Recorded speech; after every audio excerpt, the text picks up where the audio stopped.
मारूफ सहाफ़ी या तज्ज़ियाकार रऊफ़ कलासरा ने कहा है कि शहबाज शरीफ हों या इमरान खान, दोनों ने ये रास पा लिया कि इक़्तिदार का रास्ता जीएचक्यू से ही होकर जाता है।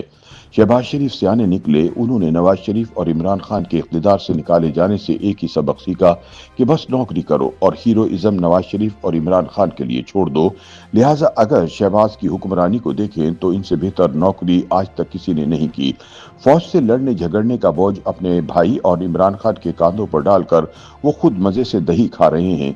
वैसे भी इस माहौल में मीठी दही खाने का अपना ही मजा है। अपनी ताज़ा तहरीर में सीनियर सहाफ़ी कहते हैं कि मैं 1998 से इस्लामाबाद में रिहाइश पजीर हूँ। इस दौरान कई हुकूमतें बनती टूटती देखी हैं।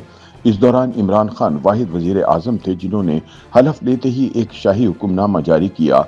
यूं लग रहा था जैसे उन्होंने जॉर्ज बुश के तारीखी कौल को दोहरा दिया हो कि आप हमारे साथ हैं या हमारे दुश्मन, आप न्यूट्रल नहीं रह सकते। यही कुछ खान साहब ने किया और जो उनके साथ मिल गया वो फरिश्ता साबित हो गया और धुल गया, चाहे वो करप्ट था, फौजी था या फिर सहाफ़ी और यूट्यूबर। रऊफ़ कलासरा कहते हैं कि 2018 के इंतखाबात में इमरान खान को बड़ा एडवांटेज था कि पीपल्स पार्टी ने भुट्टो दौर से लेकर 2013 तक 4 दफा हुकूमत कर ली थी।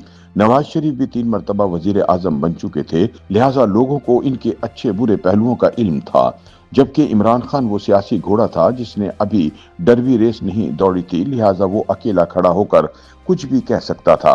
लेकिन मौसूफ ने भी जरूरत से ज्यादा कह दिया और अवाम की तवक्कुआत का लेवल बहुत ज्यादा बढ़ा दिया, ये सोचे बगैर कि वो इनकी तवक्कुआत पूरी कर भी सकेंगे या नहीं। खैर, इमरान खान को अकेले इल्जाम नहीं दिया जा सकता क्योंकि यही काम शरीफ खानदान भी करता आया है, खुसूसन जब शहबाज शरीफ ने आसिफ जरदारी के पाकिस्तान से लूटे हुए डॉलर वापस लाने का ऐलान किया था। लेकिन शहबाज के इस ऐलान का अंजाम यह हुआ कि आसिफ जरदारी ने शहबाज शरीफ को वजीर आजम बनवा दिया और बिलावल भुट्टो उनके वजीर खारिजा बन गए। मेजर रिटायर्ड आमिर कहते हैं कि नवाज शरीफ ने वजीर आजम बनकर बड़ी मेहनत से अपनी कुर्सी इमरान को पेश की कि आपने सड़कों पर बहुत रुल लिया, अब मेरी जगह वजारत उस्मा संभालें।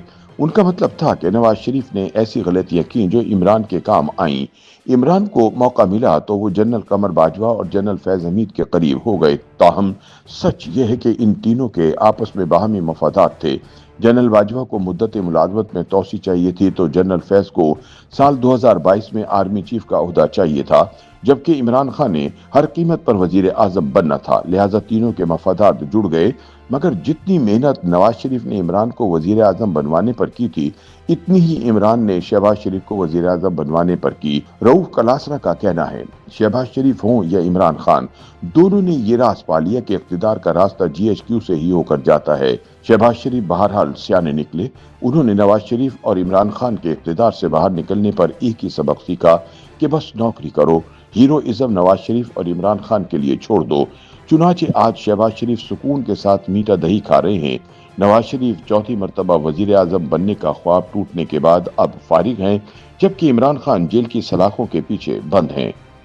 YouTube पर गूगली न्यूज देखने के लिए youtube.com की सर्च बार में गूगली न्यूज टीवी टाइप करें। गूगली न्यूज के पेज पर सुर्ख रंग के सब्सक्रिप्शन वाले बटन पर क्लिक करना ना भूलिए। YouTube पेज पर अपलोड होने वाली वीडियोस से बाखबर रहने के लिए बेल आइकन पर क्लिक कीजिए। आपको हर नई वीडियो के बारे में नोटिफिकेशन मौसूल हो जाएगा।